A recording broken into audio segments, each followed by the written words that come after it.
Hello, my name is Beverly Haugen, and I'm here to speak with you today about the Starbucks Crisis Communication study that I've been working on. On April 12, 2018, at a Philadelphia Starbucks, two Black men, Rashawn Nelson and Dante Robinson, were arrested. Robinson and Nelson were waiting for a friend to show for a meeting. The two men asked to use the bathroom and stated that they were going to wait to order until their friend arrived. The barista told them that they needed to order something or they needed to leave the establishment. When they refused to leave the establishment or order anything, the employee called the police and stated that the two men were trespassing.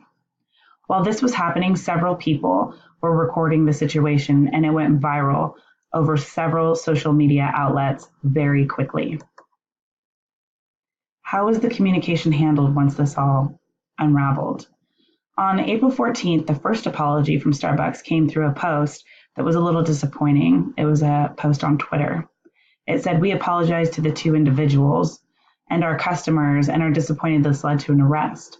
We take these matters seriously, and clearly we have more work to do when it comes to how we handle incidents in our stores. We are reviewing our policies and will continue to engage with the community and the police department to try to ensure these types of situations never happen in any of our stores." The second apology came from CEO Kevin Johnson on the evening of April 14th, and this was a letter, and it was directed more to the customers and to the partners of Starbucks, not the two gentlemen who were arrested and publicly humiliated. On April 15th, there was a personal apology directed to Robinson and Nelson from Kevin Johnson, stating that what happened was reprehensible. Executive Chairman Howard Schultz made an apology as well, stating, "I'm embarrassed and ashamed. I think that what occurred was reprehensible at every single level. I take it personally, as everyone in our company does, and we're committed to making it right." And they were. The results of the communication. The results were good once everything got going. The men who were arrested, as well as the public, felt pretty well about how Starbucks handled things in the end. Starbucks took responsibility and accountability for the way that events unfolded. Starbucks took corrective action immediately in holding an anti-bias training on May 29, 2018, closing 8,000 stores and training over 175,000 employees. This was said to cost the company millions. However, Howard Schultz commented, "I've always viewed this and things like this not as an expense, but as an investment in our people and our company, and we are better than this." The restoration strategies used by Starbucks were the correct ones: mortification and corrective action. The outpour of an apology that came through was the mortification.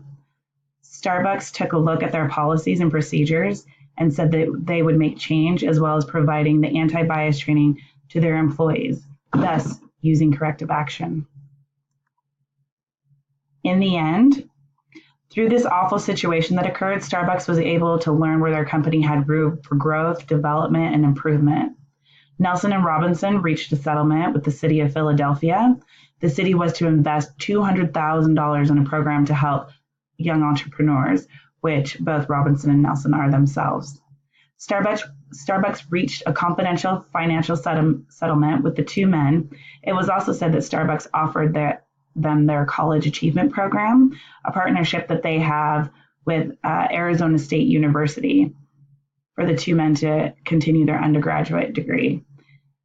Full tuition would be covered. I have not been able to find any evidence that the two gentlemen took Starbucks up on this offer.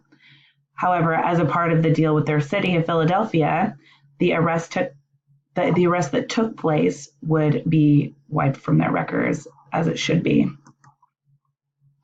I think what we can learn here is that reactive actions are never going to be as appreciated as proactive actions. It appears that in this particular situation, there should have been proper training on when to contact the authorities and when not to contact the authorities. Unfortunately, in most cases, it takes a crisis happening before we realize that there's a need for change or development and training in our organizations. Too much delay in response can lead to even more speculation. It was a few days before a real apology was brought forth to the two gentlemen that were arrested and publicly humiliated. So I think that left too much time for people to develop their own ideas of what was really happening, what was really going on. You need to always take responsibility and accountability for your actions. It's not okay to downplay the situation or try to push the blame off on others or somewhere else where it doesn't belong. I think that Starbucks did a great job of taking responsibility and accountability for their actions. Thank you for watching.